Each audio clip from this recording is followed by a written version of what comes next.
Good day, everyone.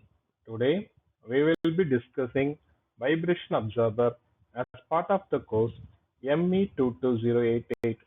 My name is Dr. C. Sendamarakannan. I am Associate Professor in the Department of Mechanical Engineering at SVC. We are driving into the fascinating world of vibration control, specifically focusing on a clever tool called Vibration Observer. Think of it as a mechanical superhero swooping in to rescue systems from unwanted vibrations. We have all experienced vibrations.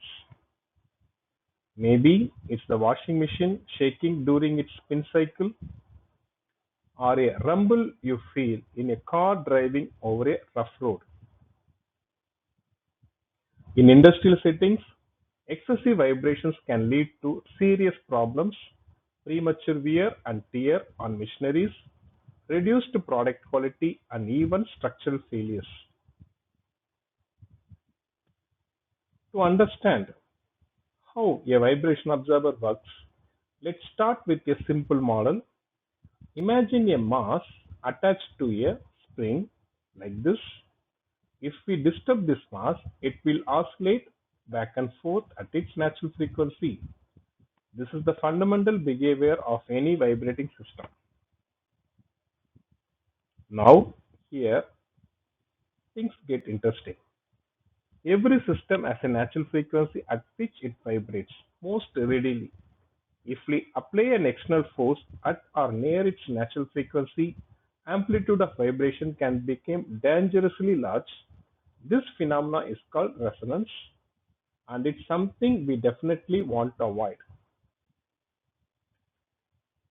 Then, what we have to do? Here is a superhero vibration observer comes in. It is essentially a smaller mass spring system that carefully designed and attached to the main vibrating system. The key is to tune the natural frequency of the observer to match the frequency we want to suppress.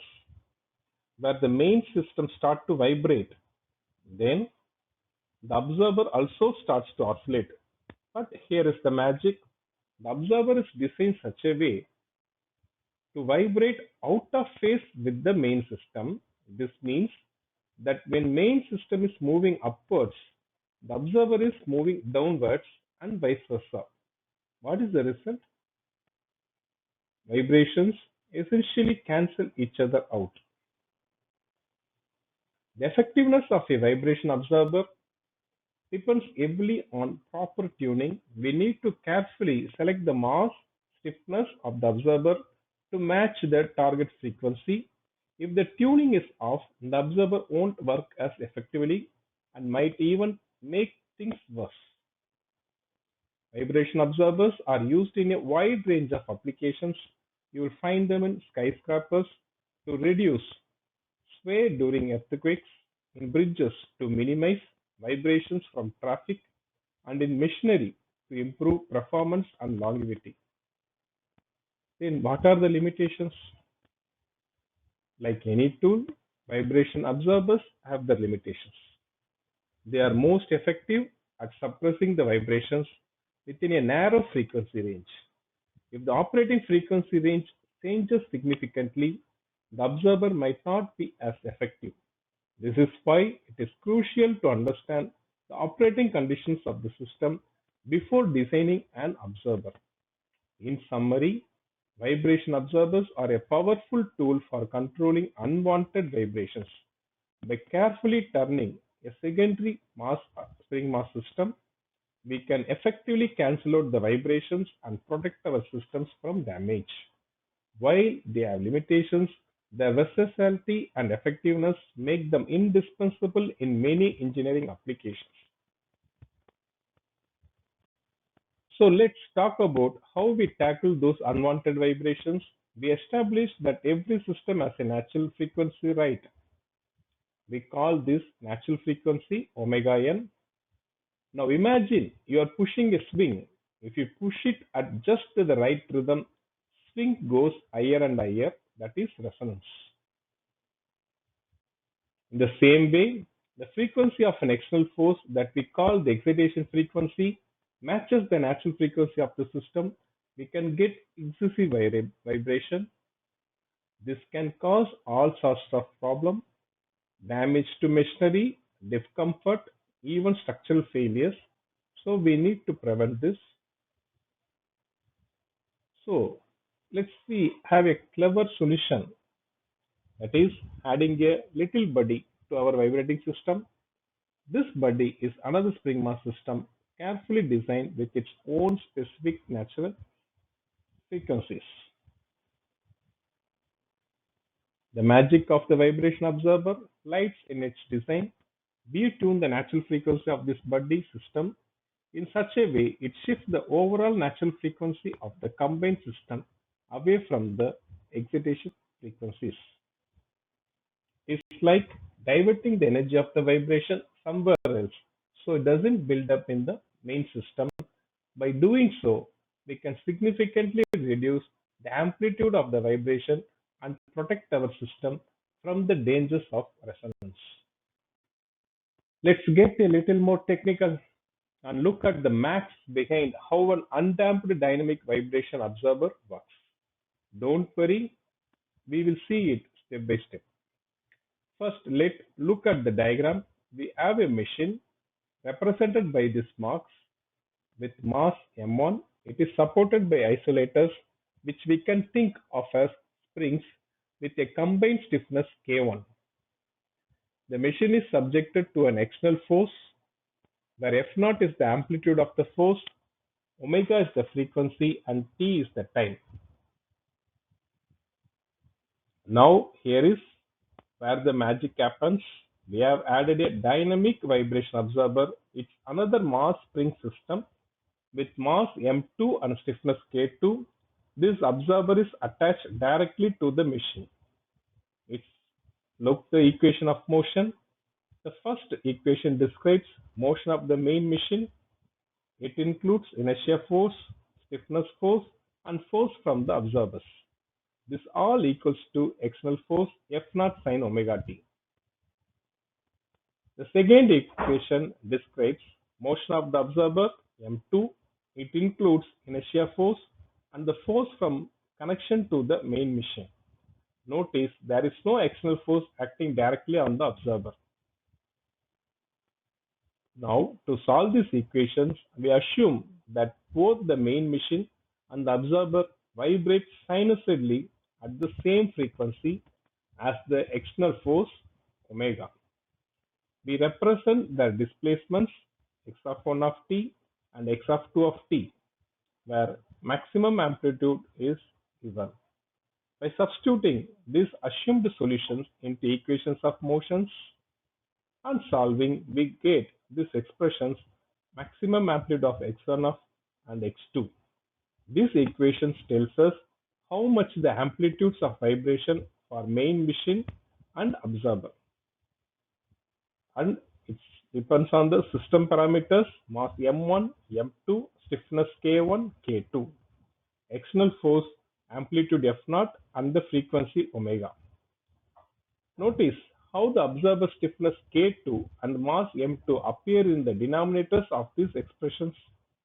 By carefully selecting these parameters, we can minimize the amplitude of vibration of the main machine even when the external force frequency omega is closer to the machine natural frequency.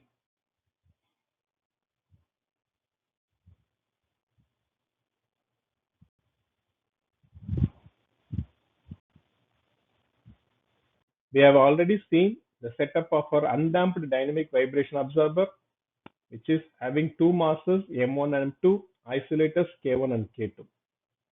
Let me see the equations. They represent amplitudes of main machine and observer. Notice how complex they look. They tell us a lot about how the system behaves. Let's focus on the numerator of x1, k2 minus m2 omega square f0.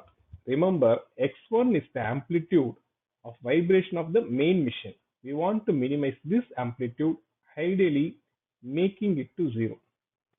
Then set numerator of x1 to 0 directly. Since Force cannot be 0. Then K2 minus M2 omega square is 0. Solving for this, just simplify it. Put up right hand side equations and left hand side things. Then omega square equal to K2 by M2. This is a crucial result. It tells us that if you tune the observer such that its natural frequency squared matches the square of the excitation frequency, then the machine vibration amplitude x1 will be 0. Now let's look at this part, that is omega square equal to omega 1 square equal to k1 by m1, where omega 1 square represents natural frequency squared of the machine without the observer, which is k1 divided by m1. For the observer to be effective, we need to tune it such that the omega square is closer to omega 1 square. In essence, by setting the numerator of x1 to 0, we find the condition of eliminating the main machine vibration. This condition leads to the turning requirement, which means the observer natural frequency must match the excitation frequency for effective vibration observer. The excitation frequency should be close to the main machine's natural frequency. Alright, let's visualize the impact of our undamped dynamic vibration observer. This graph shows as the amplitude of vibration represented by x1 of del static as we vary the excitation frequency, that is represented by omega 1. Let's look at the dashed line. This shows the vibration amplitude of the main machine without the observer. Notice the sharp peak around omega by omega n. This is resonance peak we just talked about. When the excitation frequency matches the natural frequency of the machine, amplitude of vibration becomes very large. Now look at the solid lines. This shows the vibration amplitude with the borders attached. Notice how the sharp peak has disappeared. These two peaks represent two natural frequencies of the combined system, the main machine with the observer together. Remember, when we add the observer, we are essentially creating a 2-degree of freedom system which has two natural frequencies. As you can see, the text on the slide reminds us that these two peaks correspond to the two natural frequencies of this composite system. Here, we are considering a specific case where the mass of the observer is 1 by 20th of the mass of the main machine. This ratio influences spacing and height of the two peaks. This indicates that the observer has been tuned such that its natural frequency is equal to the main machine. This is the condition for optimal vibration absorption at the original resonance frequency. Notice the region between the two peaks. In this region, the vibration amplitude is significantly lower than the original resonance peak. This is where the observer is doing its job, effectively suppressing the vibrations. The frequencies omega 1 and omega 2 represent two new natural frequencies of the combined system. They are slightly shifted from the original natural frequency due to the addition of the observer. So this graph clearly demonstrates the effectiveness of the undamped dynamic vibration observer by introducing a second mass spring system tuned to the original natural frequency. We eliminate the sharp resonance peak and create two smaller peaks, significantly reducing the vibration amplitude in the operating frequency range. This is a powerful way to protect our systems from the damping effects of resonance. Here, we have a diesel engine problem. Diesel engine is weighing 3000 Newton, which is supported on a pedestal. At its operating speed of 6000 revolutions per minute, it is causing unwanted vibration in the surrounding area. Our goal is to design a vibration absorber to mitigate these vibrations. Let's break down the given informations. Weight of the engine to 3000 newtons, Operating speed 6000 rpm, existing exciting force 250 newtons, maximum amplitude of the axillary mass 2 millimeters. We need to determine parameters of the vibration absorber, specifically M2 and stiffness 2.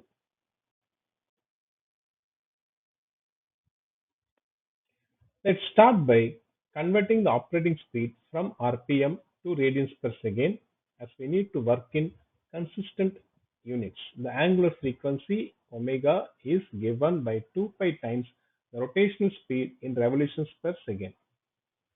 Plugging in the values, we can get angular frequency of approximately 628.382. Let's calculate mass of the engine. We now equate mass times acceleration due to gravity. So mass of the engine is approximately 305.81. Let's recall the key equations of an undamped vibration absorber in this series. We know that the square of the operating frequency must equal the stiffness of the absorber and divided by its mass m2. And we also know that the amplitude of the axillary mass is related to the exciting force and absorber stiffness. Rearranging these equations, we can solve stiffness 2 of the absorber. Remember to convert the amplitude x2 to meters, plug in the value, find the stiffness of the absorber. It should to be 1,25,000 newtons per meter. Now we can use the first equation to find the mass of the absorber itself. Substituting all these values, we can able to get the stiffness of the second spring and natural frequency. We find that the mass of the absorber should be approximately 0.316 kg. Therefore, to effectively reduce the vibrations of the diesel engine, we need a vibration absorber with a stiffness of 1,25,000 newtons per meter and a mass of 0.316 kgs.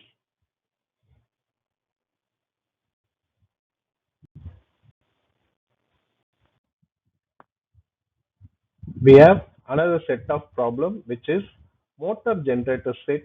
For that, we are designing absorber. The motor generator set shown in this designed to operate in the speed range of 2000 to 4000 rpm. However, the set is found to vibrate violently at a speed of 3000 rpm due to slight unbalance in the rotor. It is proposed to attach a cantilever mounted lumped mass absorber system to eliminate this problem. When a cantilever carrying a trial mass of 2 kg turned to 3000 rpm, the resulting natural frequency of the system are found to be 2500 rpm and 3500 rpm. Design the observer to be attached by specifying its mass and stiffness so that the natural frequency of the total system fall outside the operating speed range of the motor generator set.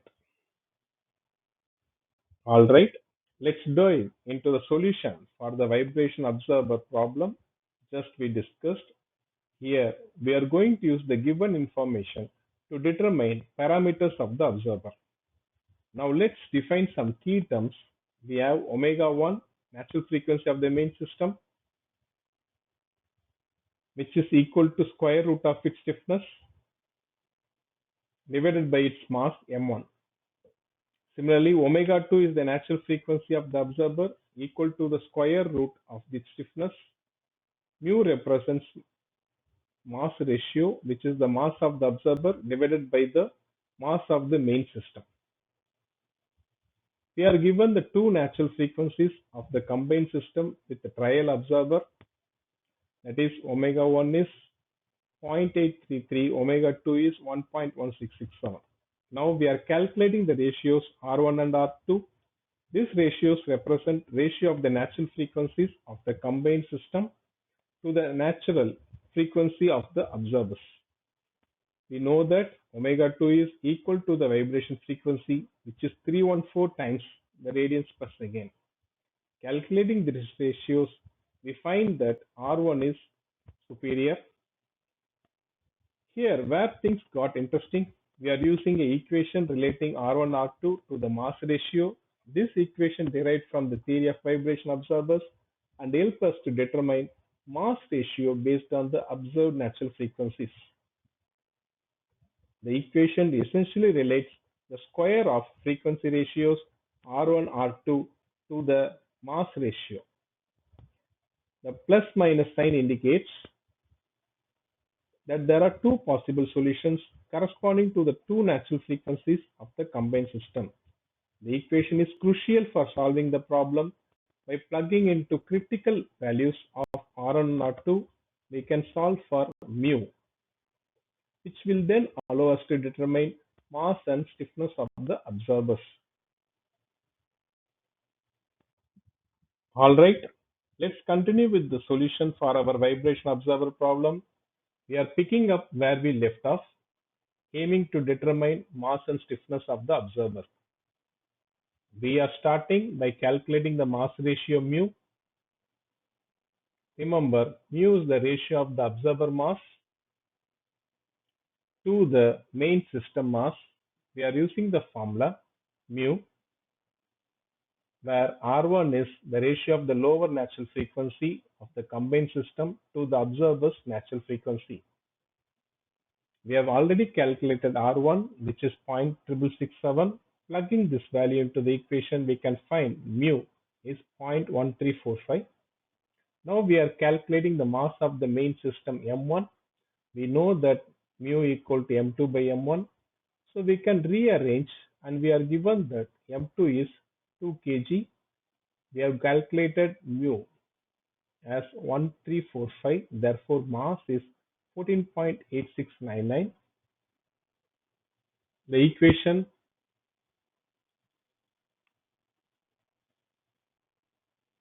we can able to calculate M2 and R2 in the same fashion.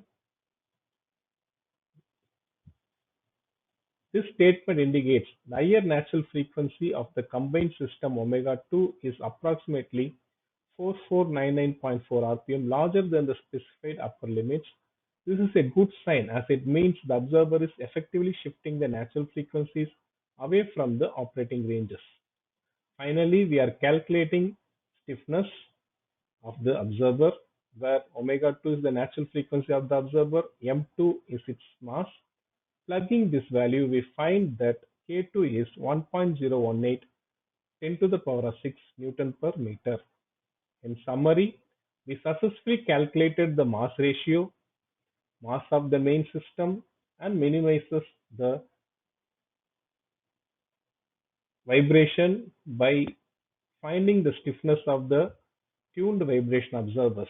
We also confirm that higher natural frequency of the combined system is outside the operating range, indicating that the observer is effectively mitigating the vibrations. Therefore, vibration observer should have a mass of 2 kg and stiffness of 1.0188 into 10 power 6 Newton per meter. So far, we have discussed undamped vibration observers, but in reality, all systems have some degree of damping.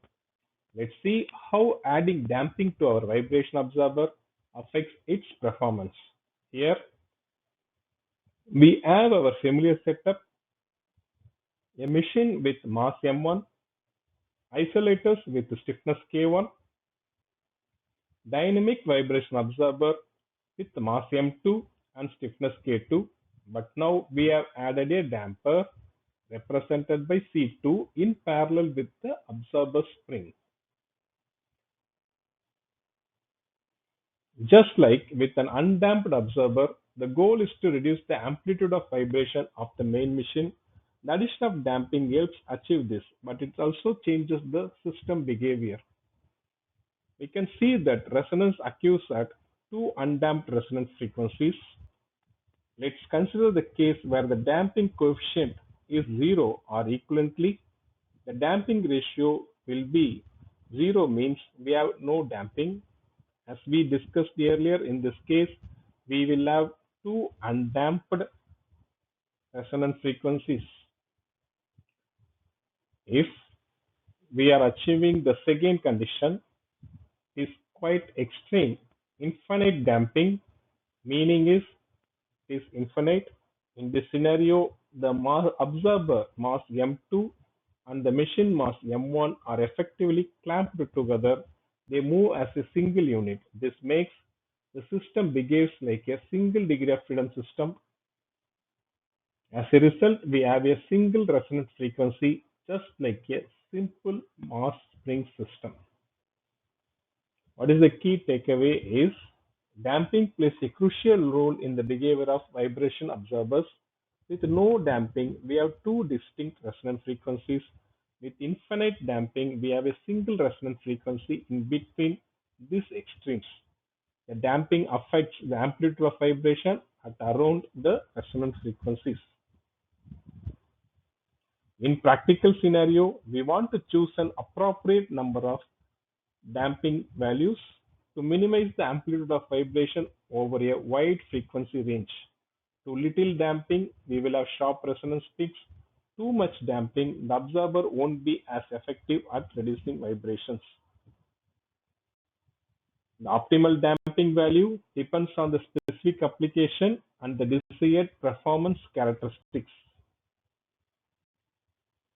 Now let's delve deeper into the performance of damped vibration observers. This graph shows us how damping affects the amplitude of vibration, specifically X1 del static, as we vary the excitation frequency omega by omega n. The left hand side graph, we see several curves representing damping conditions. The dashed line represents undamped cases where psi is 0. Notice two sharp peaks indicating resonance at two distinct frequencies. Solid line represents a damped case psi equal to zero point 0.1. Notice how the peaks are lower and broader. Points A and B are crucial. They represent the intersection points of the undamped curves. These points are significant because they indicate frequencies where the vibration amplitude is relatively insensitive to changes in damping. As stated, all curves, regardless of the damping value, will intersect at point A and B. We can locate these points using specific equations. The most efficient observer is one where points A and B coincide.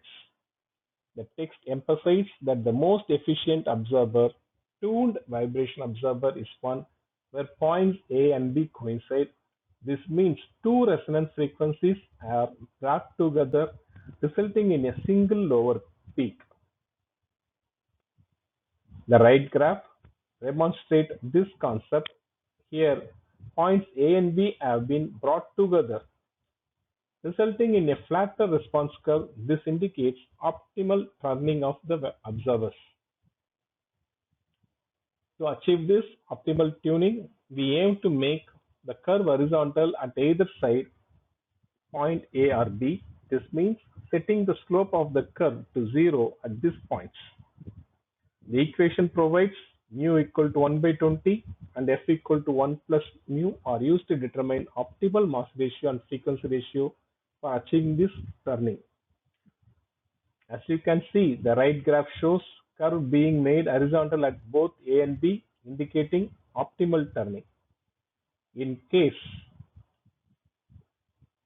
this graph illustrates how damping affects the performance of vibration observer. The goal is to tune the observer such as the points A and B coincide, resulting in a flatter response curve and minimizing the vibration amplitude over a wide frequency range. This optimal turning is achieved by carefully selecting the mass and stiffness ratio of the observers. We started by understanding problem of excessive vibration and how it occurs when the excitation frequency matches the system's natural frequency, leading to resonance. We introduced the concept of dynamic vibration observers as a solution, a secondary mass spring system designed to mitigate those vibrations. We explored mathematical model of an undamped vibration observer, analyzing the equations of motion and how they help us determine the amplitudes of vibration. We discussed importance of tuning the observer to the excitation frequency to effectively eliminate vibrations in the main system. We visualized the impact of the observer through graphs, showing it eliminates the resonance peak and introduces two new natural frequencies. We worked through several example problems applying the theory to design vibration absorbers for real-world applications like diesel engines and motor generator sets. Finally, we touched upon concept of damped vibration absorbers, understanding how damping influences system's response and the importance of optimal damping for efficient vibration control. I hope this session has provided you with a clear and comprehensive understanding of vibration observers, their principles, design considerations, and applications. Thank you all for attention and engagement. I appreciate your interest in this important topic. If you have any further question, please feel free to ask. Have a great day.